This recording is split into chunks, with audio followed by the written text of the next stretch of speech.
Come and Sue, come and सी। गुस्सा आएगा ना, हम जो करके गए वो व्यवस्था नहीं है। अब कमला दीदी रसोई से भागती हैं, उधर माँ और मौसी भी आ जाती हैं, सभी से पूछते हैं कौन आया इसमें, किसने किया ये। अब उन्होंने ये कहा कि ऐसा करो, गद्दा हटा दो, गद्दा हटा दो और वो नए गद्दा डाल दो, उस पर भैया लेट जाएंगे। दीदी को ये बात कुछ अच्छी नहीं लग रही है। दीदी 4 चर्च लेन में है, क्योंकि पहले मैंने जो उन्होंने कर्नलगंज से एक मकान नंबर भी मैंने आपको बताया 157 कर्नलगंज प्रयागराज, और वहाँ से वो 4 चर्च लेन में आ गई हैं। और 4 चर्च लेन में महाराज जी आते हैं, लगातार आ रहे हैं, और उनके लिए पूरी व्यवस्था है आज भी वहाँ।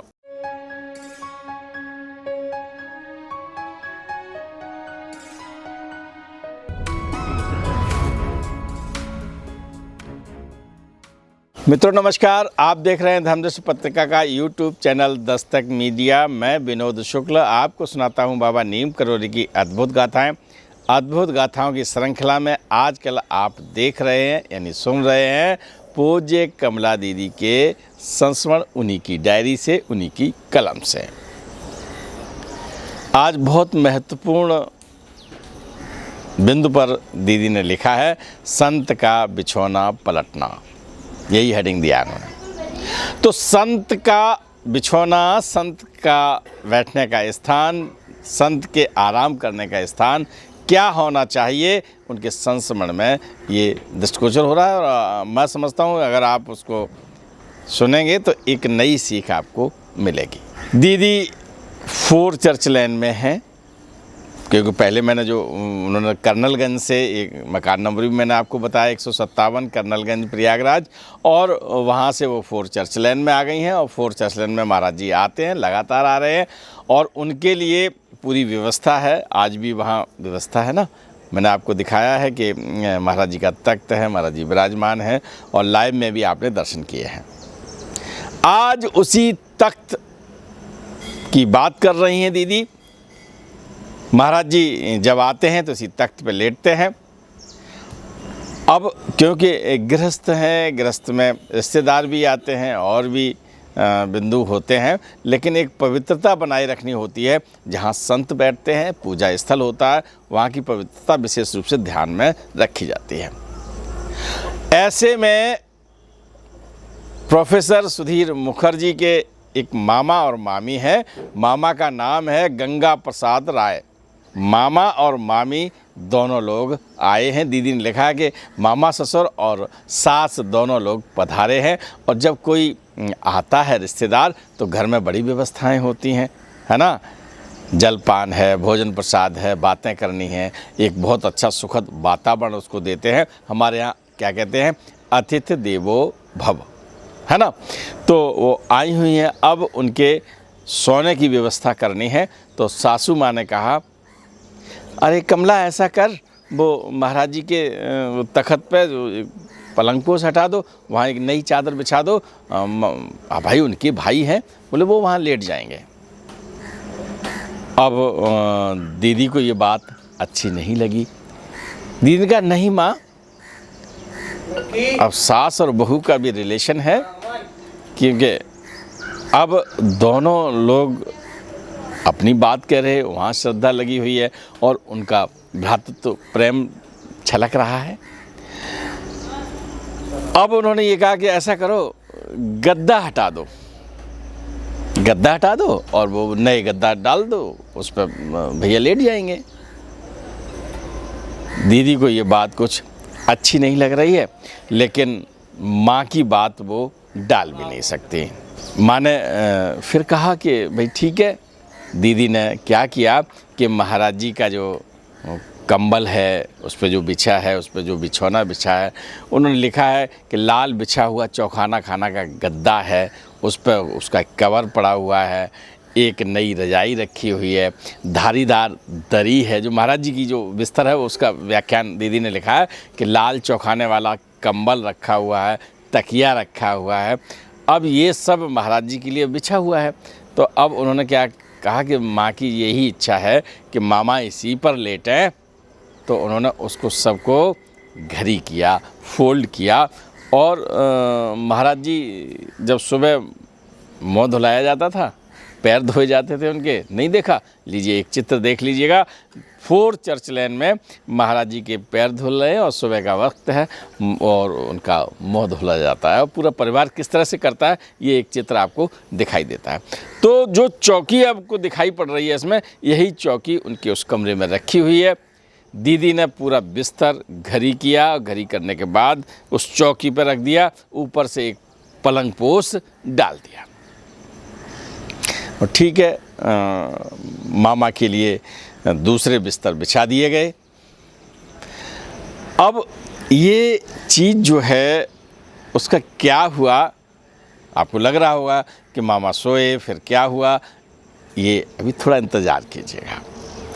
ये सब व्यवस्था हो गई तो प्रोफेसर साहब ने कहा कि कमला ऐसा करो, सिद्धि आई हुई हैं, सिद्धि उनकी छोटी बहन है ना, छोटी बहन मतलब सिद्धि दीदी, जिनका सिद्धि माई कहते हैं, तो उनका सिद्धि आई हुई हैं और सिद्धि अपने एक संबंधी हैं, वहीं पास में ही मकान है विजय चौधरी जी का, वहाँ वो रहा करती थी और सब परिवार आई हुई हैं, बच्चे हैं, नाती हैं, जो भी हैं उनके परिवार का वो सदस्य भी हैं। तो उन्होंने कहा चलो उनसे मिले आए। तो कमला दीदी और प्रोफेसर साहब दोनों लोग सिद्धि दीदी से मिलने के लिए प्लान कर रहे हैं।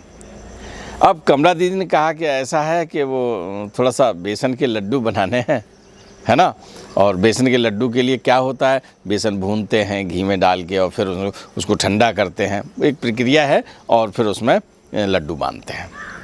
तो उन्होंने लड्डू को जो है किया और ये कहा जब लौट के आएंगे तब तक ये ठंडे हो जाएंगे, फिर लड्डू बांध देंगे। आप जानते हो ना भाई, बेसन पहले घी में किया जाएगा, भुना जाएगा, उसमें कंद डाला जाएगा, फिर ठंडा किया जाएगा, तब वो लड्डू बनाए जाते हैं। तो वही प्रक्रिया दीदी कर रही हैं। अब वो कंद और वो मिला के वो रख गई हैं और दीदी के पास कहाँ चली गई, सिद्धि दीदी के पास। बज गए रात के 11 बजे वो लौट के आते हैं वापस। किचन की तरफ दीदी बढ़ जाती हैं, कमला दीदी, के वो लड्डू बनाने हैं, ठंडा हो गया होगा। इधर प्रोफेसर साहब जैसे ही बढ़ते हैं अपने स्टडी रूम की तरफ, स्टडी रूम की तरफ जाते समय महाराज जी के कक्ष की तरफ प्रणाम करते हैं और जैसे प्रणाम करने को होते हैं तो क्या देखते हैं कि वहाँ जो कमला दीदी जो बिस्तर बिछा के गई थी वो पूरा फोल्ड किया हुआ रखा है, पैत्या ने, यानी पैर की तरफ वो पूरा फोल्ड किया हुआ रखा है। और महाराज जी के जो बिस्तर उन्होंने घरी करके रखा था चौकी पर, वो सब बिखरे हुए हैं, कुछ उस पर तख्त पे पहुंच गया है, कुछ ऐसे पड़ा हुआ है। अब दादा को गुस्सा आया। दादा ने कहा अशे देखो, कम एंड सी। गुस्सा आएगा ना, हम जो करके गए वो व्यवस्था नहीं है। अब कमला दीदी रसोई से भागती हैं, उधर माँ और मौसी भी आ जाती हैं, सभी से पूछते हैं कौन आया इसमें, किसने किया ये। और माँ, मौसी माँ, उनके मामा, वो सब वहाँ बैठ के विभूत सब लोग बैठ के बातें कर रहे थे। बोले कि यहाँ कोई नहीं आया, हम लोग तो बाहर बैठे हैं, और अगर कोई आता भी तो ये तीन दादा के साथ 3 कुत्ते घर में पले थे, तो इनमें से कोई न कोई उसमें से जो है भौंकता, कोई नहीं आया है। अब माथा ठनक गया प्रोफेसर साहब का। बोले जब कोई आया नहीं फिर ये कैसे हो गया। उसी समय फिर वापस जाते हैं सिद्धि दीदी के पास, कहते सिद्धि ये कैसे हो गया। ये वर्ष 1966 की बात है, महाराज जी मानव देह लीला में हैं।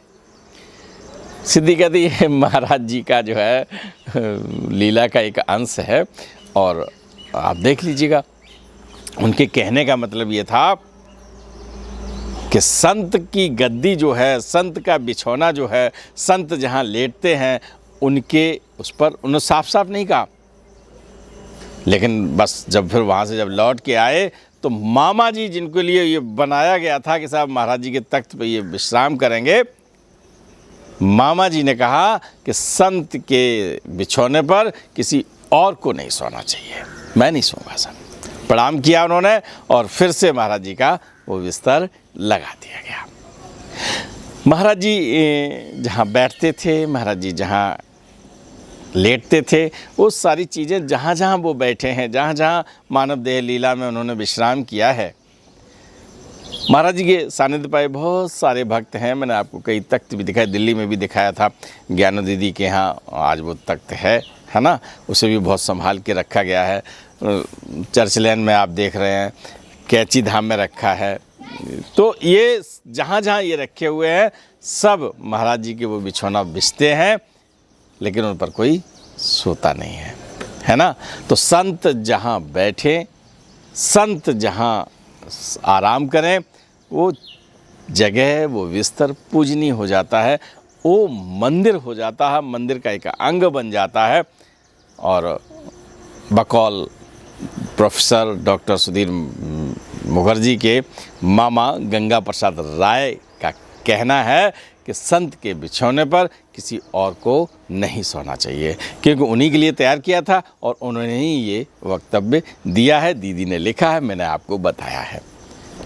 तो दीदी के अगले संस्मरण के लिए, अच्छा भाई, जब आप इजाज़त देंगे तभी तो हम बताएंगे, तो आप मुझे दीजिए इजाज़त।